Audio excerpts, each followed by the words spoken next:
my friends and my family. This is Trevor Chapman, modern-day man, entrepreneur, achiever, purveyor of the good life, student of life, marketer. After over 10 years in business, tens of millions of dollars, I've learned this one thing. There's too much noise. It takes tactics and strategy. You can't buy it, you earn it through experience. Failure after failure hones the craft. You must become a warrior. It's time to run. The experience you can't buy. You had to have earned it. It's my turn to give back and contribute. I share all of my lessons from 7 to 8 and from 8 to 9 figures. We'll see if it goes from 9 to 10, but I'm gonna give it all to you. Consistency, persistence, dedication, vision, time, discipline, work. I'm gonna give it all to you so that you learn from where I failed and you learn from my experience. My brothers, this is your daily fuel. Hello, my friends. Welcome back to another amazing episode of From 7 to 8 Figures. I've got something very pertinent for you today that's going to help you understand value. A young boy walked up to his father and he said, "Hey, Dad, what's my value? What's my worth as a human?" The dad reached down, picked up a stone from the ground and said, "Hey, I want you to take this stone to the marketplace in an attempt to sell it. And when someone asks you how much it costs or what it's worth, just hold up 2 fingers. Don't say a word." The confused boy went to the marketplace, sat there, put up a for sale sign, and a lady walked up and she said, "Hey, that's a kind of a cool rock. I want to put that in my yard. How much will it cost me?" And he held up 2 fingers. And she said, $2? I'll take it. He ran home, didn't sell it to her because he couldn't believe that someone wanted to buy a rock for $2 that his dad just picked up from the side of the road, side of their yard. He told his dad. And his dad said, "Now, take this rock to the museum. Go tell them that it's for sale. And when the curator asks you how much you are willing to part with it for, raise 2 fingers and don't say anything else, and then come back and report." He ran off to the museum, walked inside, found the curator, showed him the rock, told him that the curator could buy it from him. The curator was ecstatic and said, "Yes, this is rare. I'd love to buy this. How much are you willing to sell it for?" He held up 2 fingers. The museum curator said, "200? I'll take it." Shocked. Mouth dropped. The boy ran home and told his dad, "Dad, the museum's willing to buy this rock for $200. Can I sell it? Can I make $200? The dad shook his head and then he said, "Hey, take this same rock now. I want you to go to the precious stone and precious gem store. Tell them that it's for sale. And when they ask you how much it's worth, raise 2 fingers up. And then return and report." The son, obedient, ran off, went to the precious stone store, found the owner, and showed him the rock, and told him that he would be willing to sell it for him.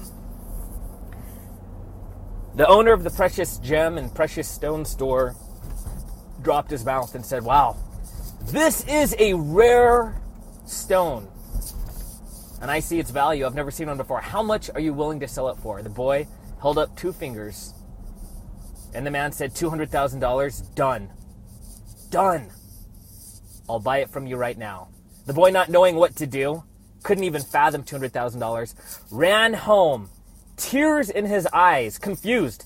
Am I happy? Am I sad? What's going on with me? Why am I still influenced by some other man's opinion of this rock? And he told his dad.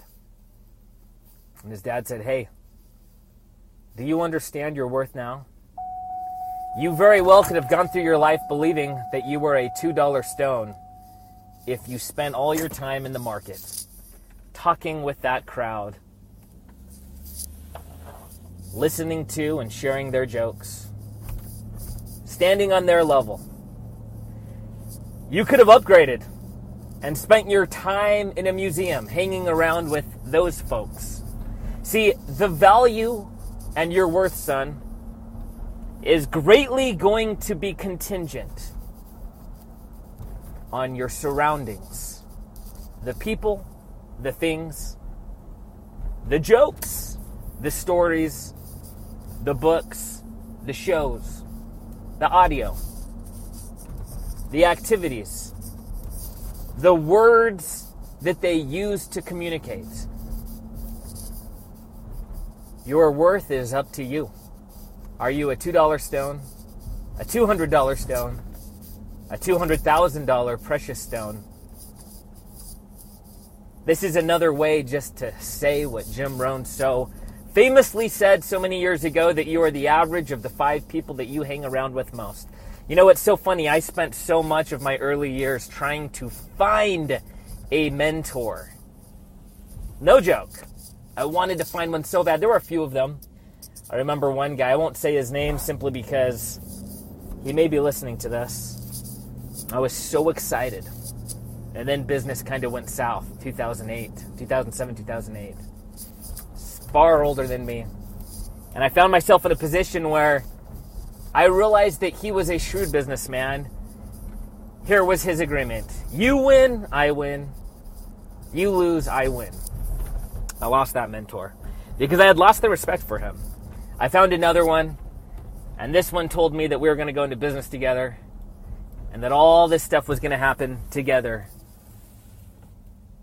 And that quickly fell through because there's a lot of people that make promises based on intention, but not on whether or not the thing is actually realistic.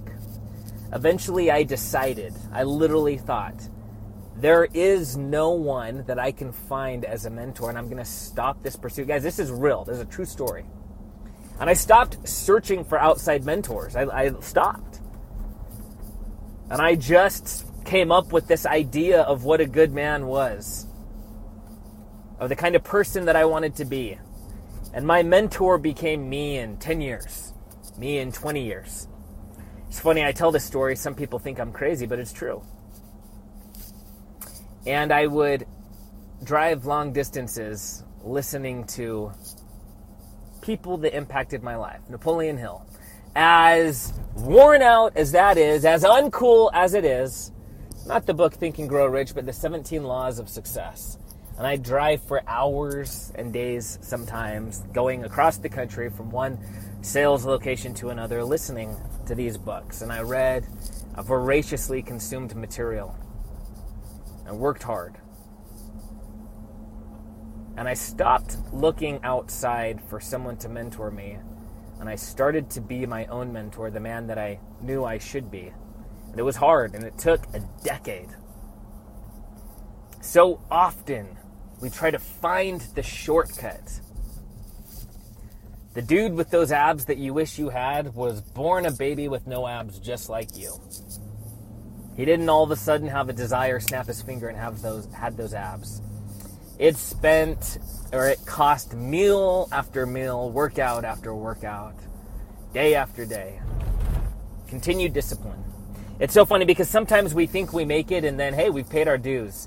What about that guy with those abs that you want? Once he gets them, can he say, oh, I've already done the work. I've already done the exercises. So these abs I deserve for the rest of my life, regardless of what I do today. No. You earn those abs every day. You earn the right to be a good man or woman every day.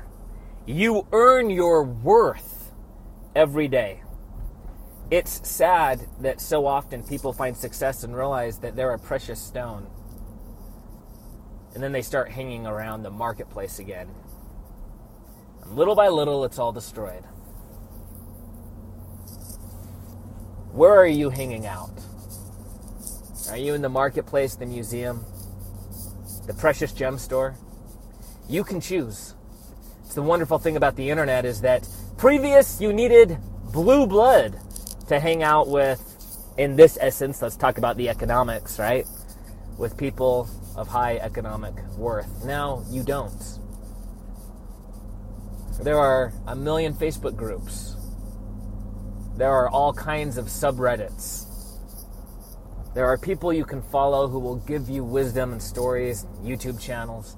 Guys, we are inundated with information. It's very easy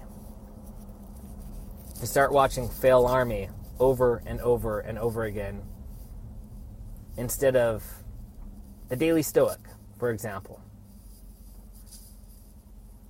Or just browse the funny memes instead of reading that book that's going to help us.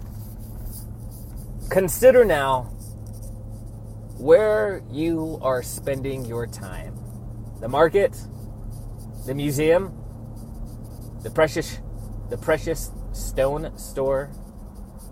It's kind of a tongue twister. And just decide that you're going to level up 1 degree. Not significantly.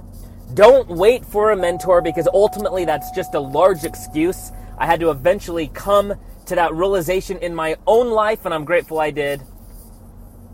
Find yourself 10 years from now and be that person on the inside. Ask that person for counsel. Do what would make that person proud.